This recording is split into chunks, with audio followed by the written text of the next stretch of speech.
E aí, galera, tudo bem com vocês? Bom, trouxe um vídeo diferente hoje que eu vou falar um pouquinho pra vocês sobre palavras que os brasileiros usam nos Estados Unidos e que não soam muito bem dependendo do que você está querendo falar. Como assim, Stephanie? Existem algumas palavras que na tradução literal para o português elas realmente significam certa coisa, mas se você utilizar elas no inglês não vai ficar bom e você precisa mudar isso. Começando então com uma palavra que muitas pessoas, muitos brasileiros usam porque a gente aprende ela nas escolas de inglês e nas matérias de inglês no Brasil, que é a palavra teacher. Se você chegar nos Estados Unidos e falar com a sua professora e direcionar ela como teacher, vai soar um pouquinho rude, porque ninguém chama os professores de teacher lá.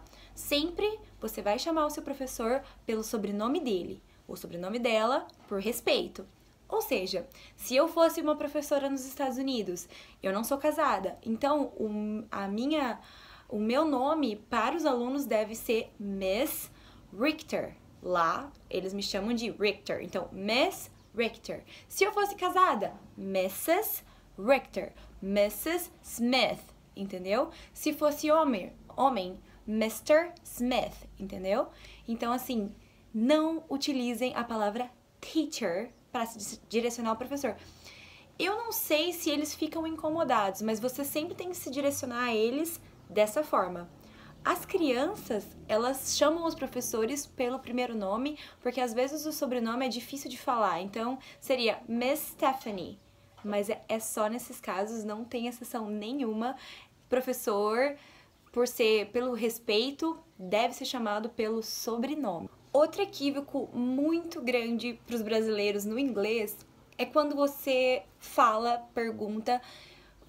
quando você diz para alguém que você tem uma dúvida. Como que você faz isso? Como você fala isso em inglês? Hey Stephanie, I have a doubt. Não é assim que fala. Hey Stephanie, I have a question. É assim que fala, gente. Não fala doubt. Quando você fala doubt, aí soa rude. Soa rude por quê? Quando você diz a palavra doubt, que pra nossa tradução no português também é dúvida, e a gente utiliza muito ela quando a gente quer falar conversação nas escolas de inglês, porque assim, quando você utiliza ela na forma nos Estados Unidos, significa que você está tendo dúvidas sobre a pessoa que você está se direcionando. Ou seja, você está tendo dúvidas sobre o caráter dela ou sobre a relação de vocês, o doubts. Então, quando você utiliza o doubt, geralmente nos Estados Unidos, você fala assim, I have doubts about something. Eu tenho dúvidas sobre algo. Então, galera, tenta não usar doubt nos Estados Unidos, porque assim, primeiro que você não consegue contar. Se você tivesse I have questions, I have a question, I have two questions, são contáveis. Então pensa dessa forma.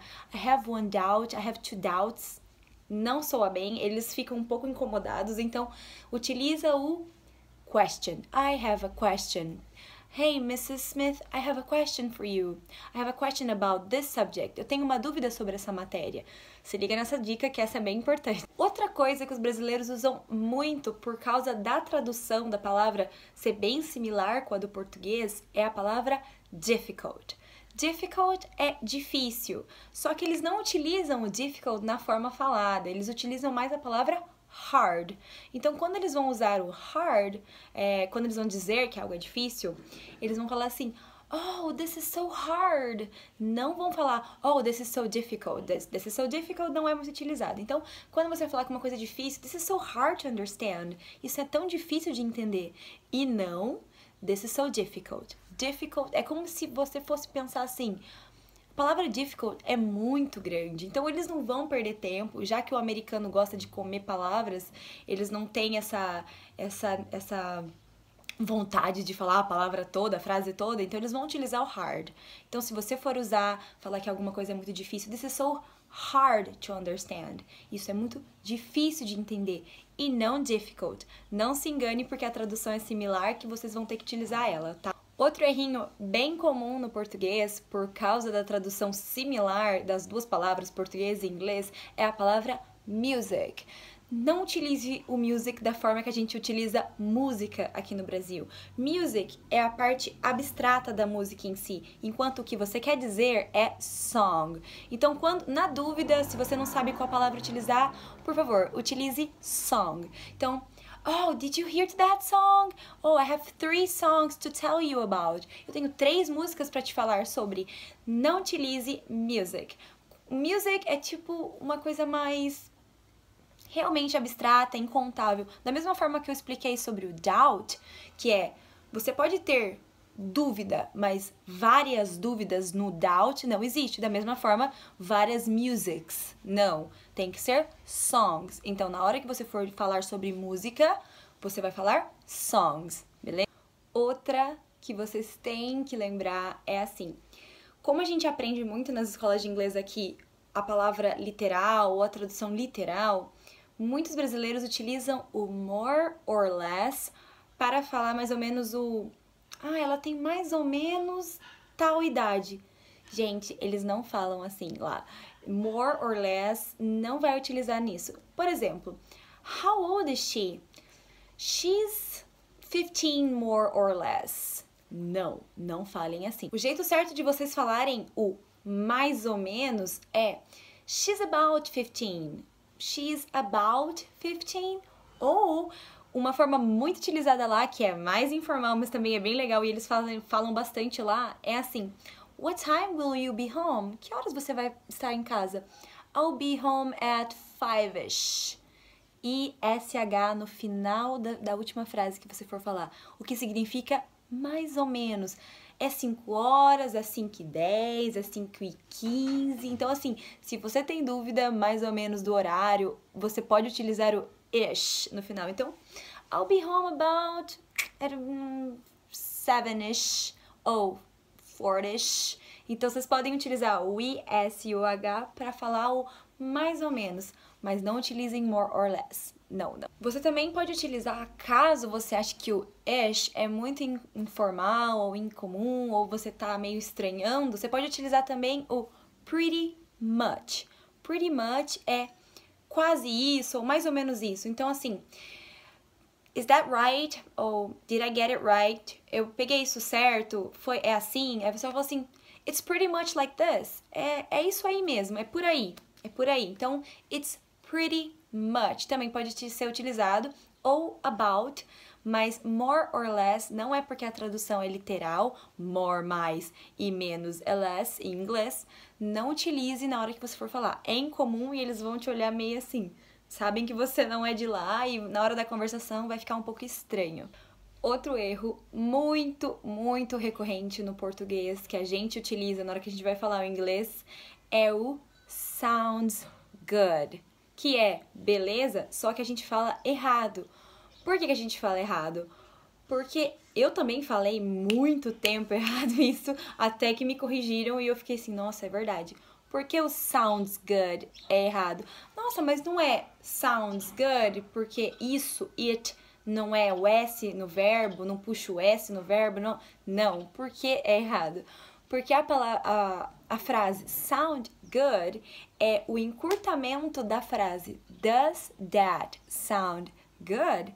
Então, na hora que você for falar beleza, é isso aí? É isso que eu tô falando? Então, assim, I'll be home at 5. Sound good? Eu vou estar em casa às 5 horas. Pode ser? Então, pode ser ou beleza em inglês é sound good, porque é o encurtamento da frase does that sound good. E você pode responder sounds good. Você pode usar como resposta o sounds good. That sounds good seria a resposta. Mas does that sound good não vai S, então toda vez que você falar assim, sound good, pode ser sem S, galera, não coloquem S. Outra que é muito legal e a gente utiliza muito aqui porque a gente tenta fazer a tradução literal e aí a gente vai falar assim, na expressão você arrasa, você vai utilizar como? Você vai utilizar assim, you rock. You rock e não you are rock. Porque assim, a gente pensa assim, você está arrasando, you are rock. Mas, gente, é you rock. A expressão que a gente utiliza assim, arrasou, que a gente fala muito aqui no Brasil, né? Eu, pelo menos, falo bastante. Você vai utilizar no inglês you rock. Não you are rock. Parece feio, parece que tá faltando alguma coisa, né? Pra quem não é nativo de lá, mas não utilize o are. O are não existe nessa frase. É só you rock. E pra finalizar, uma que a gente utiliza bastante aqui, que é decorrente do aprendizado nas escolas de inglês, justamente porque muitas pessoas começam o inglês muito pequenas e elas aprendem o bye bye. Gente, bye bye é utilizado nos Estados Unidos só por criancinhas ou de uma forma fofinha de falar tchau, tchau, bye bye. Só que assim, você tá nos Estados Unidos, se você falar bye bye do jeito que a gente entona aqui no português, bye bye, não utilizem assim. Utilizem bye, ok, bye. Então, ok, bye, ou see ya, see you tomorrow. Não bye bye. Bye bye não é utilizado, não é comum.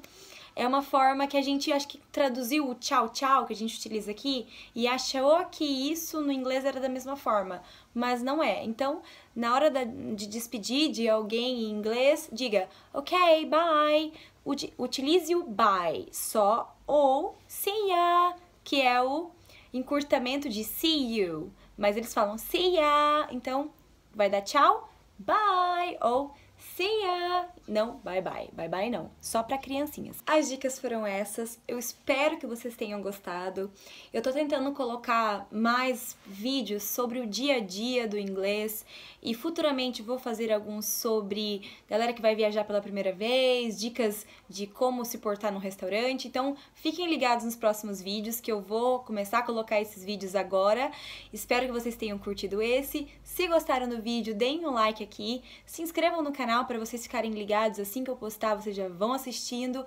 Mandem para seus amigos, tentem compartilhar para a galera para alcançar o máximo de pessoas possível e muito obrigada por terem assistido até o final.